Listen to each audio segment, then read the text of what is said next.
Peace, fam. This is the tip of the day right before we get into that real serious video I'm about to drop. Alright, so let's talk about what it is we're going to talk about real quick. We're talking about the hemp, unsweetened hemp milk, and we're talking about the very lightly sweetened hemp protein. Again, the body needs fatty acids. These products, the hemp products, provide the omega-3s and omega-6s and also some saturated fat, monosaturated fat that the body needs, the brain needs. It's beneficial for the body and the brain, so we need that, and these are great sources. Again, we want to stay away from animal-based proteins because animal-based proteins have the ability to rise or raise the levels of what is called the IGF-1 hormone. This hormone in high levels is detrimental to the body because it can be a cancer proliferator. All right, so what you want, guys, is again, you want to get that hemp protein and you want to get that hemp milk. You can use like a shaker, fill that shaker up with the hemp milk and the hemp protein. It gives you about 3 spoons for the hemp protein, and you want to take that, guys. It tastes fairly good to me. Some of you may deal with taste issues. It doesn't bother me. All right, guys. So again, you want to make sure that you're getting that. Also, it's high in fiber. Both of those things, you know that the body needs fiber and the body craves fiber. It not only helps with the reduction in hunger, it also helps move the system, the digestive system, and get things moving and get those things out of the body that need to be out of the body. Let's move on to the next video. Peace. Peace and love, fam. Welcome back. It's your boy Monte. All right, guys, we're going to get right into what it is that we want to talk about today. First, let me give a shout out to my girl Betty, Special Touch Graphic. She put me in there with the introduction. I'll leave her information in the bottom. Reach out to her, show some support, guys. Let's get into what it is we're going to talk about. We're talking about your man wants to be faithful. Let me repeat that. Your man wants to be faithful. However, in his desire to be faithful, he's working against his natural biological instinct to reproduce and his ability to reproduce 365 days a year if he's a healthy individual on up into his 80s, 70s, 80s, and even 90s if his body is healthy. All you have to do is look at Dr. Saber. Late in his 70s, he was able to reproduce a child because he was a healthy, natural individual. All right, again, guys, so we're not dealing with social, cultural, or religious concepts. We're dealing with biology, and we're dealing with men of high character who cheat. We're dealing with men of low character who will cheat. Women, it's imperative upon you to be able to distinguish between what it is that you're dealing with.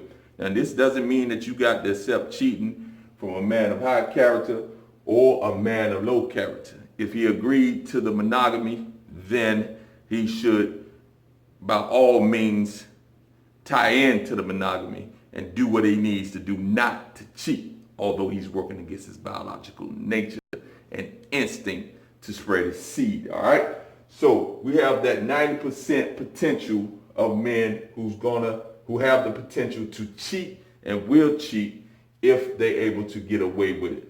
All right, then we have that 10% that I say are pure monogamous. Now, this is a generous number in my estimation. Individuals that I ran into, and I ran into thousands of them, I would say it's more like 5% or less that I believe that would be a pure monogamous, that wouldn't cheat, even given the opportunity not to get caught, or his lady is all right with him stepping outside of their relationship. All right. Now, men of high character who cheat. Now, a great example of this is the great Dr. Martin Luther King Jr. Now, this is not disparaging in his name or his legacy. He is a great man. He is an icon. He is somebody I respect highly. He is a leader, a spiritual man, a provider, a protector. He has discipline and he has integrity. Although his discipline and his integrity couldn't trump his biological nature to spread his seed. So therefore, he stepped outside of his marriage and he cheated on Coretta Scott King. Now, That doesn't mean he didn't love Coretta Scott King. I believe he loved Coretta Scott King, and I know that he is a great man, a great leader, a spiritual man, a provider, protector, a disciplined man, and a man with integrity in order to do what he did in the civil rights movement. He is a man of high character, yet he couldn't conquer that biological imperative. All right? Men of low character, they cheat as well. So the cheating is the same, but the character is different. They are usually leeches, they're misogynists, they're arrogant, disrespectful, they value women, they lack love, or they don't know how to express love, they have no spiritual connection. They haven't found themselves, and usually they are a fraud. They're not coming to provide, protect, they're not disciplined, and they don't have integrity, but they do have the capability of sleeping with multiple women while telling you you are the only woman. And these men are men of low character in my estimation. They are different, although they behave the same way when it came to cheating, because they both have the same biological instinct that allows them to spread their seed for reproduction 365 days a year. The middleman right here, he is either working towards a man of high character, or he's working towards a man of low character. All right? He's in the middle. Now again, you have that 90% potential that will cheat. Then you have that 10% who are pure monogamous. They're not going to cheat, even given an opportunity, even if their loved one, their wife, their girlfriend tell them it's all right to step outside. These individuals, even though it's against their biological nature, they have mastered the fact that they're going to be a monogamous. Again, this has nothing to do with that delusional concept of the right woman. That is a fantasy. It's not about the woman when it comes to a man cheating. So ladies, you better get that out of your head. That's foolishness. You want to think that because you want to feel that it is not plausible that a man can love somebody and still cheat. So therefore it's the woman's fault. It has nothing to do with you when it comes to his biology. All right? Again, so we'll leave it at that, guys. I don't want to go too far into that. We'll break down some more. Leave your comments in the bottom. I know you're going to come at me. Come on, come on, come on. So we can discuss this, guys. And if you can prove me wrong, then I'll drop what it is that I believe and I'll move in a different direction. But come with facts.